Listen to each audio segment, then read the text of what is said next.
Всіх вітаю! Сьогодні на огляді сонячний гібридний інвертор Datobus на 1800 Вт, 12 вольт, і можна до нього підключати сонячні панелі з потужністю 2500 Вт.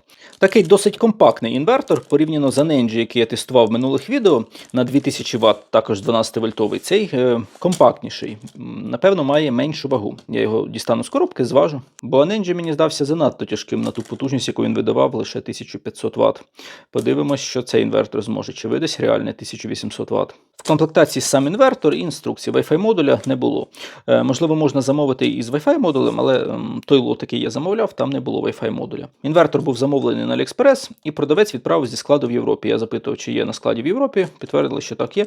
І приблизно за 10-12 днів доставили містекспресом. І ціна інвертора була в районі $200, плюс-мінус. Можна використати там якісь промокоди, зменшити трохи ціну, але на той момент, здається, промокодів не було активних, тому купувався в районі $200.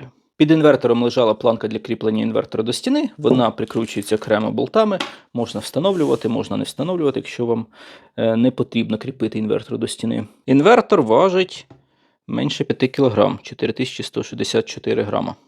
Ось так виглядає інвертор. Збоку знаходиться кнопка з лівої сторони для включення фільтра для очищення повітря. Повітря затягується по бокам, продувається вниз двома вентиляторами. Така класична схема. Китайці чомусь так роблять, щоб продувалося вниз. Бачу струм 0,4 А, але, як показує практика, часто ці вентилятори мають реальний струм менший, десь 0,2 А, а не 0,4 А. Клемні колодки для підключення акумулятора і вхідна-вихідна мережа. І сонячні панелі, все розміщено на такому клемнику. Вентилятори на 60 мм. З правої сторони роз'єми комунікації 485.1 і 2. Цей для підключення БМС, а цей виходить для Wi-Fi адаптера. По 485 інтерфейсу спілкується з Wi-Fi адаптером. Цікаво, у мене є один Wi-Fi адаптер до інвертора Datobus, колись купував окремо, спробую підключити до цього інвертора. На перший погляд, це завод не Next Power, якийсь інший завод. Тому що і вентилятори, тут все по-іншому трошки зроблено, і ці кнопки виглядає по-іншому. Шильдик з основними технічними характеристиками. Модель інвертора DT1218, 12 вольт, 1800 Вт, якби зашифровано в моделі інвертора. 1800 Вт окремо вказують Rated Power. Я все ж буду порівнювати із інвертором Anenji, який вказували 2000 Вт, а по факту він 1500 Вт лише тягнув. Тому що вони вказали, що струм робочий з акумулятора 140 А, тут же бачимо 166 А струм з акумулятора. На 12 вольт це виходить у нас 2000 Вт по лінії акумулятора і 1800 Вт з урахуванням перетворення коефіцієнта корисної дії без питання, думаю, інвертор витягне. Подивимось. Струм по лінії з мережі 12,2 А. Це, напевно, з урахуванням байпасу, що він буде пропускати на вихід на навантаження, і заряду акумулятора. По виходу інвертора AC output вказаний струм 7,8 А, якщо множимо на 230 вольт, виходить 1800 Вт. Якби все чітко те, що заявлено, згідно потужності 1800 Вт інвертора. Максимальний струм заряду від мережі 65 А, від сонця 100 А і загальний зарядний струм 100 А також обмежений. І чим цікавий цей інвертор, що до нього можна підключити сонячні панелі з потужністю 2500 Вт.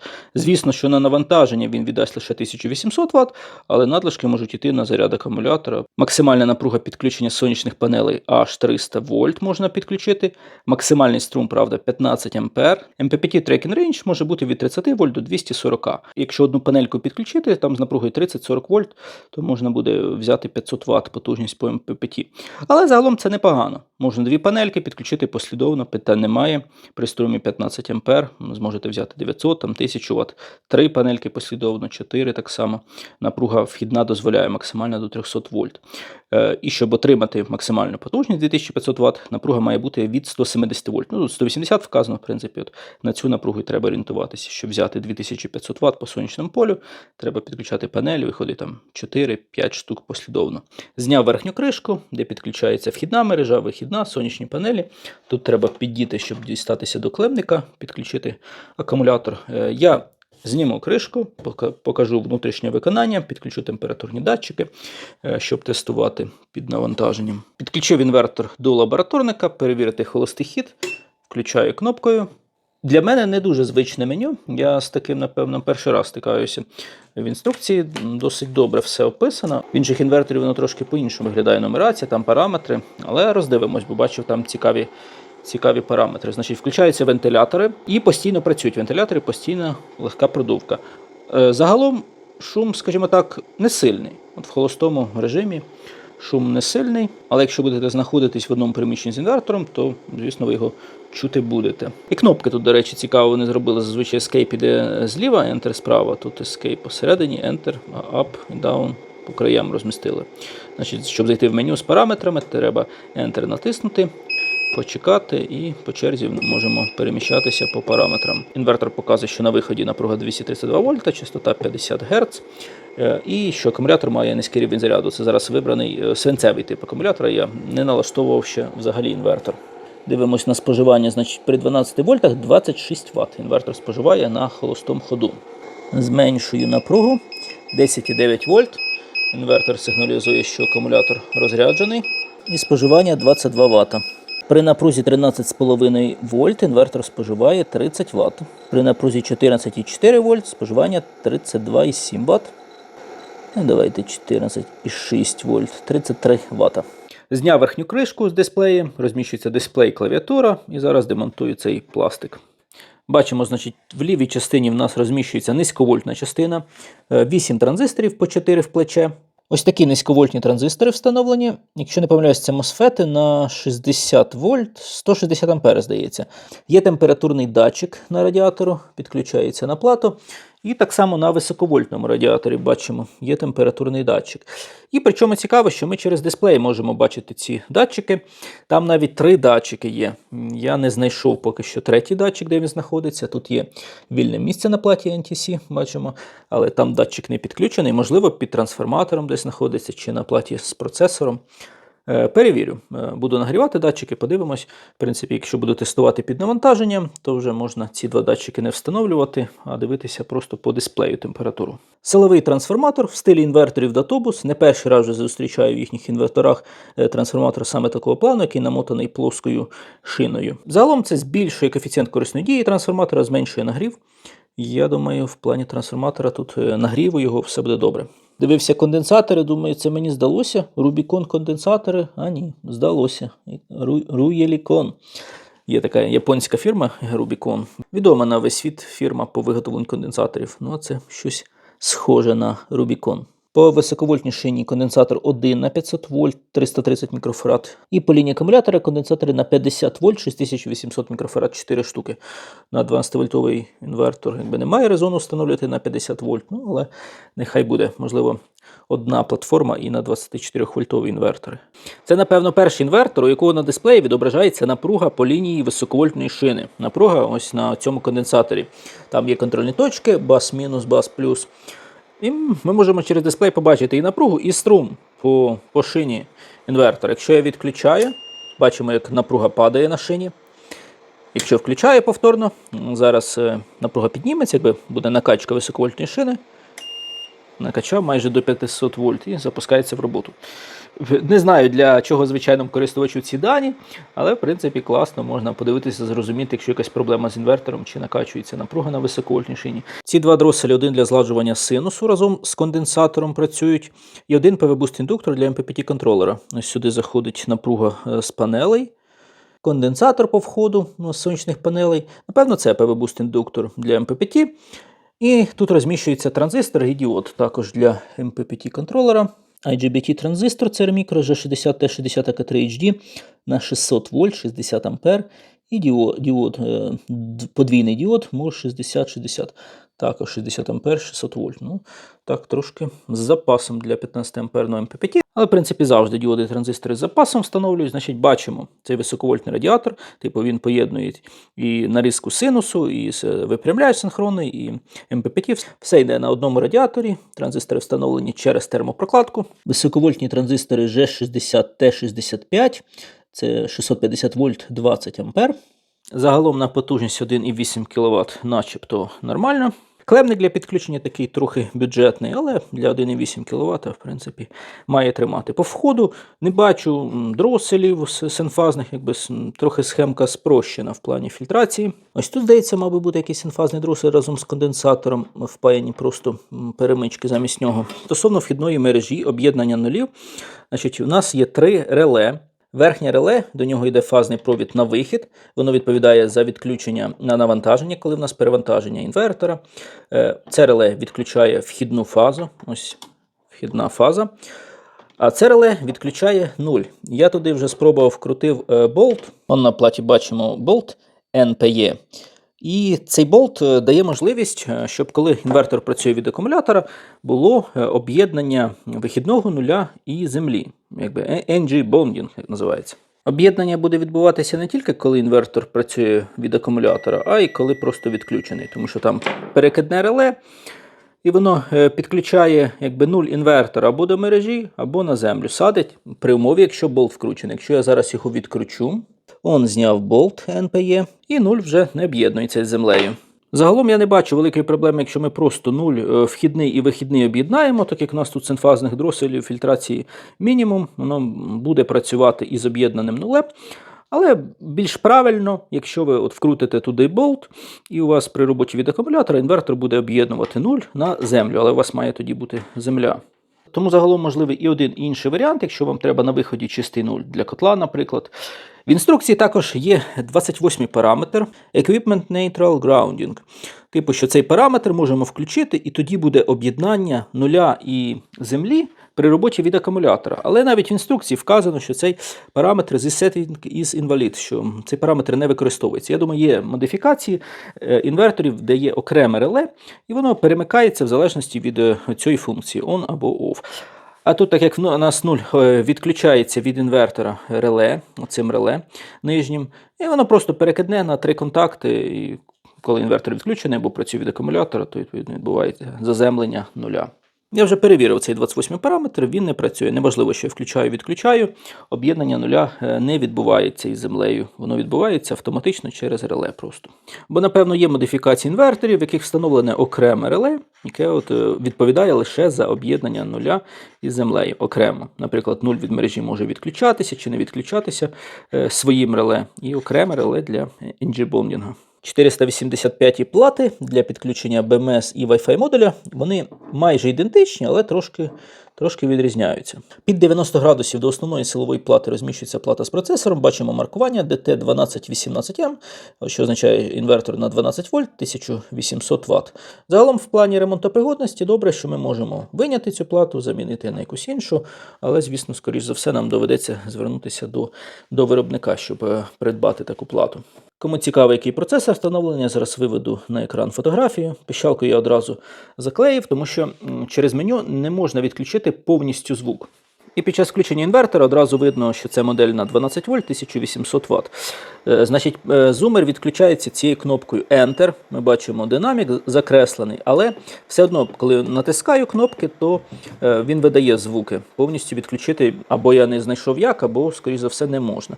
Просто основні якісь звуки будуть відключені, скоріш за все, через оцю піктограму, але не повністю. І під час перезавантаження інвертора, якщо включите, то зумер знову буде працювати.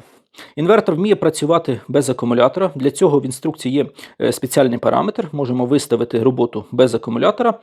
І, скоріш за все, схоже, що цей блок живлення відповідає за роботу від мережі. На нього напряму заводиться напруга, і він якби живить інвертор, щоб він міг працювати без акумулятора. Для чого потрібна така робота? Щоб напряму з панелей брати енергію, перетворювати в 220 вольт, підмішувати для власних потреб. По лінії акумулятора запобіжників немає, тому треба встановлювати або зовнішній запобіжник, чи автомат.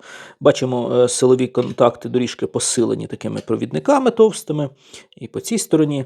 Загалом якість виконання непогана. Критичних моментів я тут не побачу. Вентилятори двохпровідні. Бачимо, підключаються двохпіновим роз'ємом.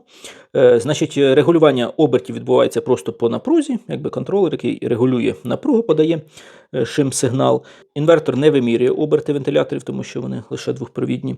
Значить, слідкуйте, щоб якщо у вас з вентилятором є якась проблема, щоб ви його замінили вчасно. В інструкції вказано, що є захист 90 градусів. Якщо ці два температурні датчика виміряють температуру більше, ніж 90 градусів, інвертор відключиться. При яких умовах таке може відбутися? Якщо у вас фільтра заб'ються пилом, бо, як показує практика, такі фільтра досить добре фільтрують повітря від пилу, вони заб'ються, буде погана продувка і інвертор може перегрітися. Або якщо якийсь вентилятор заклинить чи вийде з ладу. По лінії МППТ встановлений конденсатор на 500 вольт 10 мікрофарад, транзистор на 600 вольт, діод 600 вольт. Тому, скоріш за все, якщо ви підключите напругу навіть більшу, ніж 300 вольт, то інвертор просто видасть помилку і відключить сонячні панелі з роботи. Погрався трохи з вентиляторами, з системою охолодження, записав дані, на які інвертор налаштував виробник. Обидва вентилятори працюють в однакових умовах, на них подається однакова напруга, однакові оберти під час збільшення температури. Якщо на одному температурному датчику збільшується температура, то обидва вентилятори починають працювати на підвищених обертах. І діапазон температури однаковий для обох датчиків. З підняттям температури на 2-3 градуси збільшуються оберти. Значить, холості оберти вентиляторів 3800, от зараз це 3800 обертів. І по мірі росту температури збільшуються оберти до максимальних 6700 обертів. Також оберти збільшуються в залежності від навантаження. Чим більше навантаження, тим оберти стають більшими. Тому або температура, або навантаження, або і те впливають на оберти. Я підключив паралельно одному вентилятору вольтметр. Значить, бачимо зараз 6,4 вольти, це відповідає 3800 обертів. І записав, з такими кроками збільшуються оберти, і можна буде по вольтметру бачити, на яких обертах працюють вентилятори, коли я закрию кришку, щоб розуміти, чи це максимальні оберти, чи ще не максимальні. І при температурі 90 градусів по Цельсію відбувається відключення інвертора, спрацьовує захист. По температурним датчикам 17 підменю правий датчик, 27 градусів зараз записав собі. Це ось той датчик, який розміщується на високовольтному радіаторі. Лівий датчик в 17-му меню, який відображає 24 градуси, інколи 25, це якраз отой датчик, який в нас не встановлений. Немає ні роз'єму, він не впаяний. Його якби можна встановити, але, я так розумію, замість нього впаяний отой резистор. Бачимо, отой резистор, він, грубо кажучи, емулює, щоб інвертор не видавав помилку по цьому датчику. Тому отой резистор треба прибрати, запаяти роз'єм, і можна підключити ще один датчик. Бо в 17-му меню завжди відображається однакова температура, незалежно. Я пробував, спочатку думав, що десь схований датчик прогрівав всю плату, але ні. Завжди 24 градуси буде відображатись. І у 18-му меню 22 градуси – це ось цей низьковольтний датчик відображається. Ну, загалом непогано, хоча б два датчики, можна третій додати, встановити десь на трансформатор, наприклад, чи на дросель. І зараз прогрію високовольтний датчик, покажу, як будуть змінюватися оберти, в залежності від температури. Сподіваюсь, буде видно. Бачимо, оберти вже 4700.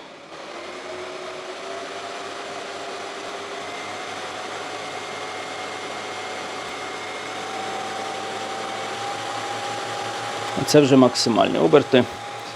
Вище, ніж 59 градусів, оберти максимальні. 6600, 6700, там, в залежності, як прилад вимірює. І при температурі 90 градусів зараз працює захист. Так, все, інвертор відключився. Загалом оці 3800 обертів на холостому ходу можна зробити менші, поставити платки для регулювання обертів, тому що на холостому ходу інвертор не сильно гріється. Але виробник зробив так. Напевно, що було менше гарантійних випадків виходу з ладу інверторів, все-таки фільтра можуть забитися і охолодження буде ставати все гірше і гірше. Встановив свої температурні датчики, буду вимірювати температуру і на низьковольтному радіаторі, встановив і на високовольтному, на трансформаторі, на дроселі, який злажує синус. Все-таки оцей дросель стяжкою притягнув і вимірюю ось 4 температури буду вимірювати. Порівняю значення із тими, які відображаються на дисплеї. Я думаю, приблизно вони будуть схожі. Звісно, що місця, де вимірюю температуру, можуть трошки, тут бачимо датчик трошки вищий. Я ближче до транзисторів розмістив, щоб бачити реальнішу температуру. Тут так само. Підключив до інвертора два літій-залізофосфатних акумулятора в паралель по 135 Ах. Загальна енергоємність виходить 270 Ах. Думаю, цілком вистачить для тестування цього інвертора. Провода 25 мм квадратних. Трошки, може, замало на максимальних навантаженнях, але буде якась трошки просадка напруги, нічого страшного. Хотів ще показати стосовно нульового параметру. За замовчуванням він має бути вибраний грід, що перше джерело енергії – це мережа. Але в мене був вибраний PBG, що це акумулятор, перше джерело енергії. І коли я подавав мережу на інвертор, акумулятор не починав заряджатися, інвертор взагалі не брав мережу в роботу, тому що нульовий параметр стояв PBG, акумулятор. Тому якщо підключаєте перший раз, дивіться, от під час включення видно, який режим роботи інвертора. Ось бачимо, відображається грід, що мережа. І якщо я подаю мережу, інвертор бере її в роботу і заряджає акумулятор, видає байпасом на вихід. Минула приблизно хвилина, інвертор взяв мережу в роботу, заряджає акумулятор. Якщо я зміню на акумулятор PBG, до режі, підтверджувати треба натиснути Enter, обрати всі параметри, які ви хочете, і потім затиснути Enter на 2 секунди. Без цього не відбудеться збереження параметрів. От зараз в мене вибраний режим PBG. Інвертор бачить напругу з мережі, значок AC моргає, бачить 230 вольт, але не підключиться до мережі, тому що вибраний пріоритет акумулятор. Щоб в режимі акумулятора інвертор підключився до мережі, нам треба відкоригувати параметр А6, А7. При параметрі А7 напруга з акумулятора опускається до межі, наприклад, 11 вольт, інвертор підключається до мережі для заряджання акумулятора. Потім акумулятор зарядився до 13,2 вольта, мережа відключається. Це щоб могли працювати з акумулятором, але в той же час, коли акумулятор сильно розряджається до 11 вольт, щоб мережа підключалася і заряджала акумулятор. У мене напруга на акумуляторі зараз 13,4 вольт. Значить, виставляю шостий параметр 13,8 вольт. І сьомий параметр 13,6 вольт, що в мене зараз напруга на акумуляторі нижче 13,4 вольта і має включитись мережа для заряджання акумулятора. Зберігаю. І одразу бачимо, мережа підключилася і почався заряд акумулятора. Тому, якщо у вас інвертор не підключається до мережі, враховуйте оцей нульовий параметр, що треба обрати режим Grid, мережа в першу чергу. Ну, а тоді вже, якщо вам треба, то дійсно можете обирати і режим акумулятора. І ще такий момент, якщо я відключаю інвертор кнопкою, то заряд акумулятора зупиняється. Від сонячних панелей заряджання буде продовжуватись, навіть з відключеною кнопкою. Бачимо інвертор типу статус OFF. Якщо включаю кнопку, і заряджання акумулятора продовжилось. Такий же режим роботи був і в інвертора Anenji, який я тестував 12-вольтовий. Тут так само зробили. Не знаю, можливо, це якісь правила, норми, що з відключеною кнопкою від мережі інвертор не має заряджати. Інвертори ідеї, до речі, так само з відключеною кнопкою не заряджають. Типу відключили кнопку, значить відключили інвертор. Ще в нульовому параметрі ми можемо задати тип PV. Сонячні панелі будуть використовуватися в якості першого джерела енергії. І стосовно цих параметрів, наприклад, А7, А6, які я змінював, вказано, що ці параметри використовуються лише, якщо тип акумулятора вибраний свинцевий. Але в даному випадку це може бути і не лише свинцевий, а просто якщо навіть літій залізофосфатний акумулятор без комунікації з БМС. Якщо комунікація не підключена, вибираємо тип акумулятора свинцевий. Тут таким чином вибирається акумулятор або свинцевий, або протокол, по якому комунікують. Ось протоколи розшифровані: Growatt, Pilontage, Pace, Voltronic. Значить, якщо у вас немає комунікації, обираємо свинцевий акумулятор, навіть якщо у вас не свинцевий тип акумулятора. Просто в режимі свинець у нас доступні попередження про розряд акумулятора. І напруга основного і буферного заряду так само задається. Інструкція, до речі, досить інформативна. Всі пункти розписані, детально показані. Я навіть перечитав більшість параметрів, бо деякі з них дійсно відрізняються від інших інструкцій. Тому якщо ви раніше не працювали з інвертором такого типу, то краще передивіться, бо деякі параметри є і цікаві параметри, і такі, які значно відрізняються. Ось показана головна сторінка. Значить, у нас доступно 17 чи 18 сторінок, які ми можемо перелиснути. І на кожній цій сторінці відображаються різні значення, або струм, або там кіловат-години, скільки віддали там з акумулятора чи з мережі, напруга по високовольтній шині. Багато різноманітних даних, і ми по черзі можемо їх перелиснути, подивитися, що нас цікавить. Як я вже раніше казав, що інвертор вміє працювати без акумулятора, для цього треба в 12-му параметрі вибрати режим роботи без акумулятора BNC. В 16-му параметрі ми можемо задати максимальний струм від мережі. Якщо в нас слабка мережа, можемо обмежити вхідний струм з мережі на певному рівні. Закрив інвертор кришкою, тестую різні режими роботи і під навантаженням буду тестувати. Зараз інвертор працює вже 30 хвилин на холостому ходу. Отакі температури.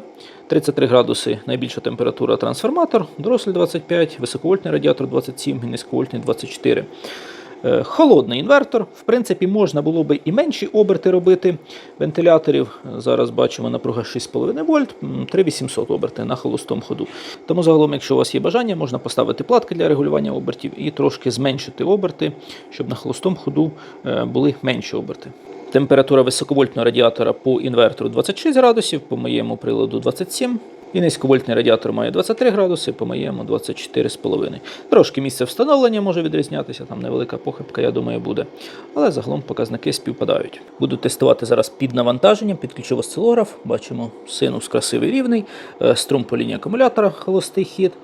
Даю навантаження в районі 500 Вт, 575 Вт. Струм по лінії акумулятора 47 А, по інвертору так само 47 А. Синус красивий рівний. Давайте відключив навантаження. Підключаю. Синус не змінюється. Оберти вентиляторів, до речі, так само не змінюються. 6,5 вольт, значить 3800 обертів, так як і на холостому ходу. З акумулятора потужність 613 Вт, а по виходу інвертор відображає 556 Вт, по моєму ваттметру 572. Є невелика похибка, але загалом не суттєво. 30% завантаженість інвертора зараз відображається. Інвертор може рахувати в кіловат-годинах різні значення із акумулятора, скільки енергії пішло з мережі, по виходу інвертора. І ці лічильники, я не знаю, звідки скидаються, напевно, з додатку через Wi-Fi, а можливо, із самого інвертора, але я поки що не знайшов, чесно кажучи. Навіть в режимі свинцевого акумулятора інвертор намагається у відсотках рахувати, скільки відсотків заряду акумулятора, але, звісно, він це буде робити неправильно, бо він орієнтується лише на напругу. Тому, якщо у вас акумулятор не підключений по RS485 інтерфейсу, то ці відсотки вони не будуть правильно відображатись. Так, давайте подивимось температури. Я залишу десь на півгодинки і подивимося, як прогріється. В принципі, майже такі самі температури, як на холостому ходу, але може ще прогріється. Все-таки струм 50 А по лінії акумулятора. 47. Минуло 30 хвилин, навантаження 560 Вт. Ось такі температури, максимальний трансформатор 38 градусів. Оберти мінімальні 3800. І загалом інвертор, можна сказати, що холодний. Одразу даю більше навантаження 970 Вт. Оберти вже збільшились, 8,3 вольта, 4700 обертів. Синус рівний правильний. Давайте відключив навантаження, ще раз включаю. Синус не змінюється рівний, але оберти одразу бачимо, що збільшується, коли я підключаю навантаження. Автоматично, не по температурі. Струм по лінії акумулятора 81 А, по інвертору, в принципі, так само, 80,5, напруга на акумуляторі 12,9 вольт. По інвертору відображається 950 Вт, по моєму ваттметру 970 Вт. І приблизний коефіцієнт корисної дії, зараз порахую і покажу на екрані. Засікаю хвилин 30-40, дам, подивимось, до скільки прогріється інвертор. Температури зараз ось такі. Навантаження 970 Вт вже 37 хвилин. Синус стабільний, немає ніяких спотворень, струм по лінії акумулятора 81 А. Акумулятор, до речі, вже до 12,8 вольт розрядився. Температури. Бачимо, найбільша температура трансформатор 49 градусів. Інші температури загалом невеликі. Давайте порівняємо із інвертором. По інвертору високовольтний радіатор 33 градуси, по моєму 36. І низьковольтний 35 градусів, по моєму 40 градусів майже. Даю навантаження близько 1500 Вт. Синус нормальний, трошки просів буквально, 1530 Вт.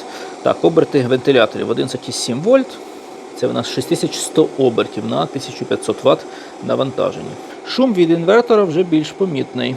По моїм кліщам струм по лінії акумулятора 133 А, по інвертору 131 А. Напруга по лінії акумулятора 12,5 вольт. Просіла трошки, так. Все-таки струм значний. По інвертору відображається 1,5 кВт споживання, по моєму ваттметру 1527 Вт. Невелика похибка. 83% рівень завантаженості інвертора, значить він ще зможе видати. Я думаю, свої 1,8 кВт він зможе видати. Не знаю, може синус тоді трошки просяде, але зараз при 1,5 кВт взагалі без питань. Синус рівний.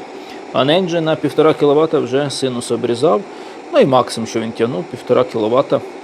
Тут поки що радує. Температура 50 градусів.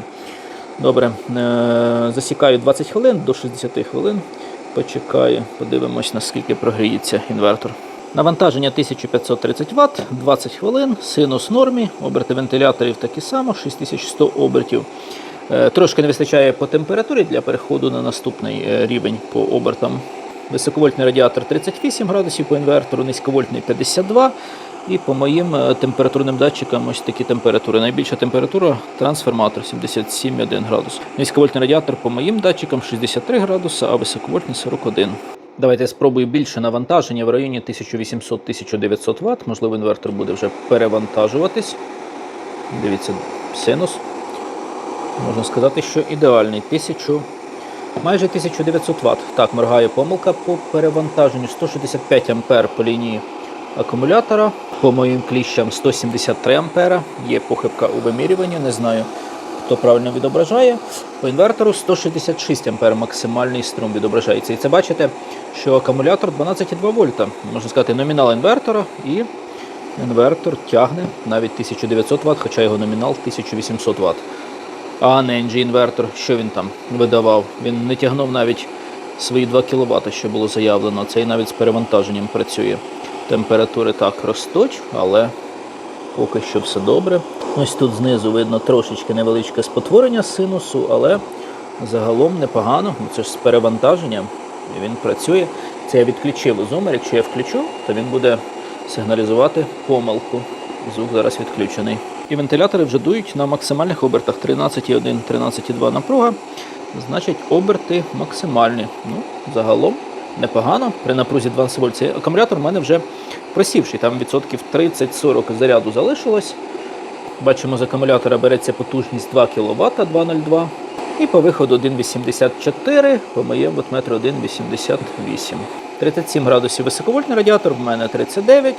І низьковольтний 61, в мене 69.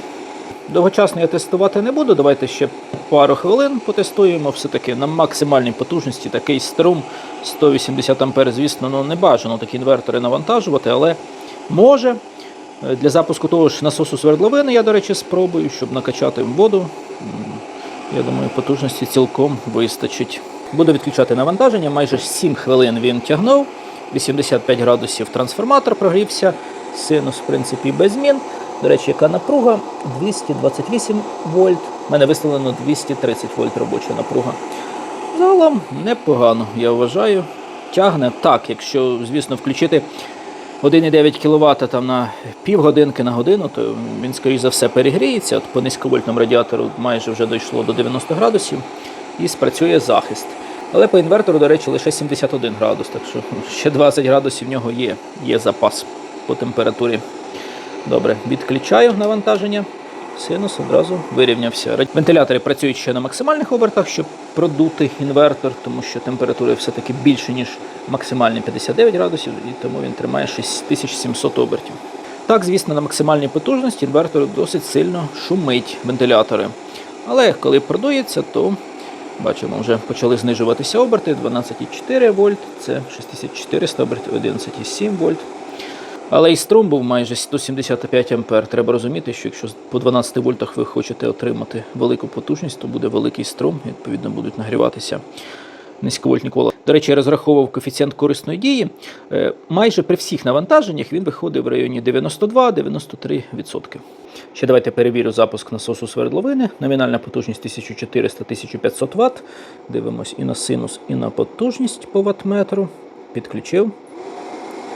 Трошки синус так просів.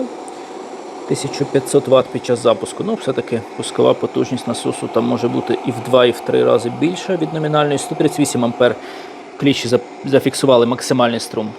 Це не інраж струм, просто максимальний, який зафіксували кліщі. 12,5 вольт на акумуляторі зараз, 120 А. Качає, без питань. Вже до номінальної потужності опустилась потужність. Ще раз спробував запуск насосу. Так само запустив, було трошки спотворення синусу, але загалом без проблем. І зараз спробую режим перевантаження більше ніж 1900 Вт. Я просто підняв напругу на виході 240 вольт. І відповідно потужність має зрости при тому самому навантаженні, яке я перший раз тестував 1900 Вт. Так, підключаю, дивимось. 2020 Вт. Помилка. Давайте відключимо. Все, відключився. Все добре, захист працює коректно. Перезавантажив інвертор, працює, не згорів, це добре. Кліщі, до речі, зафіксували максимальний струм 186 А під час цього тесту. Ще зараз спробую запуск холодильника, звичайний, не інверторний. Я думаю, запустить без проблем, так як насос свердловини запустив, там потужність більша. Але для галочки давайте спробую, підключаю. Так, запустив. Трошечки була просадка. Пускова потужність звичайного компресорного холодильника може доходити навіть до 1500 Вт, а в номіналі 130 Вт. Працює без питань. Якщо холодильник буде інверторний, то він запускається взагалі без проблем, бо там пускова потужність 50-100 Вт, типу трошки більше номіналу. Газовий котел також буде працювати. Освітлення, телевізор, це все не перевіряю, немає потреби, буде працювати без проблем. Заряджаю акумулятор, виставив струм 45 А, по факту 47 А і по кліщам, в принципі, і по інвертору. Оберти вентиляторів 6,5 вольт, мінімальні 3800 обертів. І інвертор холодний, вже десь хвилин 40 заряджається, ось такі температури, 40 градусів максимум на трансформаторі. Якщо збільшую зарядний струм до 50 А, вже оберти будуть трошки зростати. 8,3 вольт, 4700 обертів, 55 А оберти без змін, 60 А. Збільшується 9,7 вольт, 5400 обертів, струм по кліщам 62 А і максимальний струм від мережі 65 А. Зараз встановлю і на ньому потестую. Оберти вже не зростають. Максимальні оберти під час зарядження акумулятора 5400 обертів. Я сумніваюся, що температури дійдуть до такого рівня, щоб оберти збільшились саме по температурі. 67 А відображається на інверторі і 67 так само по кліщам. Споживання з мережі зараз 1,07 кВт. Коли відбувається основний цикл заряду, світлодіод Charge моргає. Коли вже буферний заряд, то він буде світитись постійно. Ось такі температури при заряджанні струмом 65 А вище не піднімаються. Заряджаю акумулятор струмом 65 А, від мережі споживання 1000 Вт. І зараз спробую на виході підключити навантаження 1800 Вт. Інвертор має зменшити зарядний струм, щоб не брати з мережі більше 2 кВт, напевно. Зараз перевіримо. Підключаю навантаження на вихід. 2350 Вт споживання з мережі і 65 А. Зарядний струм не зменшився. Цікаво. Ні, це навантаження не 1,8 кВт, а 1,3 по виходу, тому що напруга зараз просівша. Тому 1,3 кВт. Даю ще навантаження 500 Вт. Бачимо 1,7 загальне споживання і 2,7 кВт з мережі бере. І давайте збільшу навантаження по виходу ще.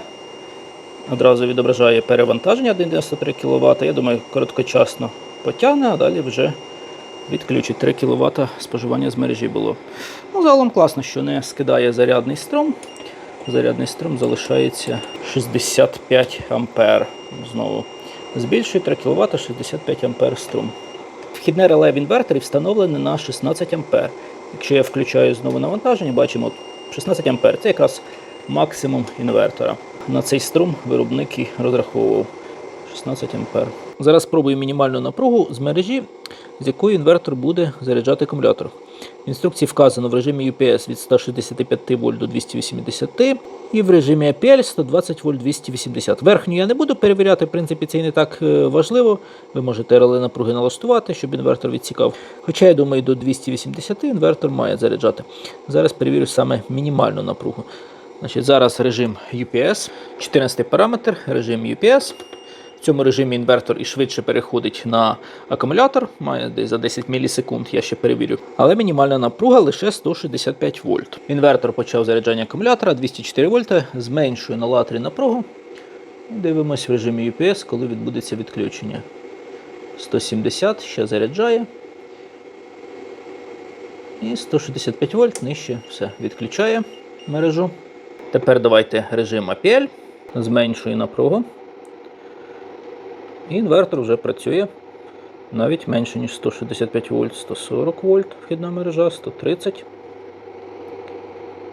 120, 120 далі відключиться. Так, все згідно заявлених характеристик. Лише треба враховувати, якщо напруга 120 вольт, то інвертор знизить потужність і на заряд акумулятора вже буде не 65 А, якщо ви виставите 65 А, а менший струм. Зараз перевіримо, який саме. Зараз вхідна мережа 230 вольт, 68 А струм. Зменшую до 200 вольт, 65 А вже. Зменшую далі 180 вольт, 64 А. 160 вольт, 62 А. Латер гудить. 130, 60 А. І давайте до мінімуму 121 вольт, 56 А. 10 А втратили. Але маємо можливість заряджати від 120 вольт. Деякі інвертори, які я тестував, той же Nengy, вони заряджали від 90 вольт навіть. Але там також було зниження потужності, зниження струму заряду при меншій напрузі. Але враховуйте той момент, що інвертор не стабілізує напругу. Подасте на вході 120 вольт, на виході так само буде 120 вольт. І критична техніка може вийти з ладу. Тому від 120-130 вольт можна заряджати акумулятор лише якщо у вас на виході ніяка техніка критична не підключена, холодильники, кондиціонери, якісь компресори, воно все не буде коректно працювати з такою напругою і може вийти з ладу. Зарядили акумулятор, потім вже перейшли на акумулятор. Так ще можна якось заряджати і від низької напруги. Хотів ще показати такий момент. Інвертор зарядив акумулятор. Я виставив основний заряд до 13,9 вольт, буферний до 13,7. По факту інвертор зарядив до 14 вольт, трошки більше на 0,1 вольт. Треба це враховувати. Може бути похибка у вимірюванні між тою напругою, до якої він заряджає, до якої ви виставили, і фактичною. Але що цікаво, дивіться, інвертор відображає, що акумулятор він повністю відключив з роботи. Типу він його не використовує в буферному режимі, почне тримати, коли напруга на акумуляторі вже трошки знизиться. Він тоді буде підтримувати в буферному, скільки там 13,8 вольт виставив. І в такому режимі він не споживає майже енергії з мережі. 6-7 Вт споживає з мережі. Але ні, відбій. Інвертор споживає 1,6 А з акумулятора, це близько 20 Вт, поки напруга не пуститься до буферної. І тоді інвертор буде підтримувати буферну напругу на заданому рівні і буде споживати з мережі цих же, напевно, 20-30 Вт. Так, інвертор почав підтримувати буферний заряд, бачимо струм 1,9 А і споживання з мережі 53 Вт. Зараз перевірю швидкість переходу інвертора на акумулятор. Для цього об'єднав 0 із входу на вихід. Мені так простіше вимірювати, тому що в осцилографі два канали, їм треба подавати 0 і на один, і на другий канал. Значить, бачимо синус з мережі синім кольором і синус від інвертора жовтим кольором. Зараз вони не синхронізовані. Подаю напругу з мережі. Інвертор не одразу синхронізує синус, проходить десь секунд 20-30, він синхронізується і потім вже держить синус і ще секунд через 30 аж підключає напругу з мережі для заряджання акумулятора. Бачимо, відбувається синхронізація синусоїд. Інвертор підтягнув свій синус до синусу мережі, тримає його, бачить, що все добре, і потім лише бере напругу з мережі в роботу. Включив свої реле і тим самим подав напругу на вихід і на заряджання акумулятора. Також бачу, відбувається підзаряджання акумулятора. Зараз інвертор працює в режимі APL, це повільніший режим, і тому перехід на акумулятор має відбуватися за час десь від 10 до 20 мілісекунд. В режимі APL відключаю напругу і фіксую момент переходу. Ось цей момент переходу, напруга з мережі зникла. Інвертор почав приблизно через один період генерувати свій синус, але вже, до речі, не в такт із вхідною мережею відбулася розсинхронізація. Фактично в нас втратився один період і час переходу склав близько 20 мілісекунд. Давайте ще один перехід в режимі APL. Ось цей момент переходу. Тут втратили вже не період, десь півперіод. Але синхронізація порушилася так само. І перевірю перехід в режимі UPS, змінив на інверторі, відключаю.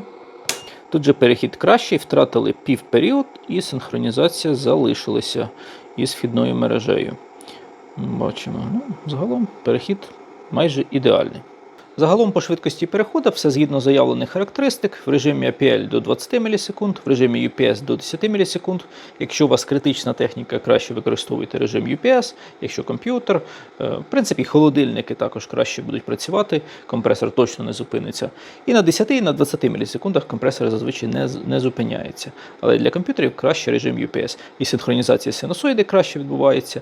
В режимі APL у мене 2 рази відбулася розсинхронізація синусоїд, а один раз синусоїда почала генеруватися в такт із вхідною мережею. А в режимі UPS перехід на акумулятор відбувся обидва рази синхронно. Зараз спробую підключення бензинового генератора, звичайного не інверторного, до інвертора. Чи буде заряджати акумулятор?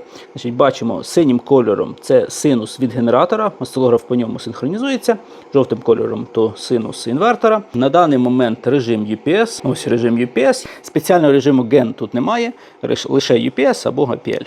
Значить, пробую спочатку режим UPS, подаю напругу на інвертор, подивимось, чи синхронізується він до неї. Генератор у мене не заземлений, не занулений. Просто протягнув подовжувач і підключив напряму. Неінверторний генератор. Синхронізувався. Зараз подивимось. Якщо синхронізувався, то в теорії має взяти в роботу. Так, взяв в роботу. Синус, звісно, одразу викривляється, стає поганим. Я, до речі, спробую зараз зарядний струм збільшу, бо коли я тестував Anenji інвертор, то інвертор менше спотворював синус на більшому струмі. Це струм заряджання зараз 30 А. Вибираю 65, приміняю. Ой, погано щось йому. Які звуки зайві, краще відключу. Давайте 40 А спробую. Частота генератора, до речі, зараз 49-50 Гц. Я ще спробую підвантажити електричним обігрівачем теном. Подивимось, може трошки покращиться ситуація. Синхронізувався. Взяв роботу. Але чутно такі трохи зайві звуки. Ось яка напруга відображається на інверторі, частота коливається. Загалом заряджає 40 А, але я би не рекомендував підключати ще на вихід якусь критичну техніку, бо синус реально спотворюється, стає досить поганий. Давайте дам додаткове навантаження 500 Вт, тепловентилятор. Синус покращився. Так, це завжди такий дієвий метод, щоб покращити синус, дати якесь активне навантаження, якщо у вас є проблеми. Вже і напруга не так сильно коливається, частота трошки стабілізувалася. В такому режимі, я думаю, можна і 65 А виставляти. Давайте 65, приміняємо. Так, синус більш-менш. Частота почала більше коливатися, але в принципі заряджає 65 Гц. До такого синусу, я думаю, вже можна підключати і навантаження. Але якщо відключу активне навантаження, то синус стане гірший. Ось зараз відключаю тепловентилятор, це 40 А виставив струм, синус одразу спотворюється і такі трошки зайві звуки з'являються в інверторі. Давайте режим APL перевірю. Виставив режим APL. Я думаю, що спотворення синусу будуть приблизно такі само. В даному випадку режим APL UPS він не впливає, він впливає лише на синхронізацію. Якщо в режимі UPS відбувалася синхронізація, то і в режимі APL також буде, і так само буде, я думаю, спотворення синусу і його покращення, якщо додаю активне навантаження. Дивимось. Так, бачимо. Почався заряд акумулятора, струм 40 А, додаю активне навантаження, струм покращується. Все те саме. На режим генератора загалом це не впливає. Але якщо у вас не синхронізується, не підключається до генератора в режимі UPS, можете спробувати режим APL. Але в моєму випадку працює і так, і так. А якщо у вас інверторний генератор з чистим синусом, то відповідно буде працювати без проблем і так, і так. Протестую зараз роботу MPPT контролера, підключив плюс-мінус від блоку живлення. Використовую такий блок живлення на 220 вольт постійної напруги. 6-7 А він може видати. Значить, подав на MPPT, бачимо 67 вольт, MPPT працює, намагається підібрати максимальну точку. Блок живлення може входити в захист, тут є обмеження по струму, тому зараз буду регулювати. При напрузі 60-70 вольт загалом працює нормально. Якщо знижує напругу менше, ніж 40 вольт, то MPPT взагалі перестає працювати. Значить, скоріш за все, ця нижня межа, яка вказана від 30 вольт, насправді від 40 вольт. Хоча, якби видно, що струм протікає, можливо, просто на дисплеї не відображається напруга. Так, загалом від 50-60 вольт починається вже нормальна робота. Подав на MPPT напругу в районі 200-220 вольт, бачимо струм 2 ампера і потужність 450 Вт. Йде на заряджання акумулятора. Якщо під час заряджання акумулятора включаю на виході навантаження 500 Вт, з панелей так само береться 500 Вт, але вже акумулятор не заряджається, а потужність йде на вихід на навантаження. І з акумулятора добирається все, що не вистачає. Це такий просто короткий тест, що MPPT взагалі працює. Нагадаю, діапазон напруги, який заявляє виробник 30 вольт до 240 по MPPT, струм 15 А і потужність 2500 Вт. Частина потужності буде йти на навантаження і частина на заряджання акумулятора. Звісно, по виходу інвертор може забезпечити лише 1800-1900 Вт, типу вся потужність не буде йти на навантаження. Вона розподілиться і на навантаження, і на заряджання акумулятора. Але так загалом виходить, що в принципі, якщо дві сонячні панелі послідовно підключити, інвертор вже досить непогано працює.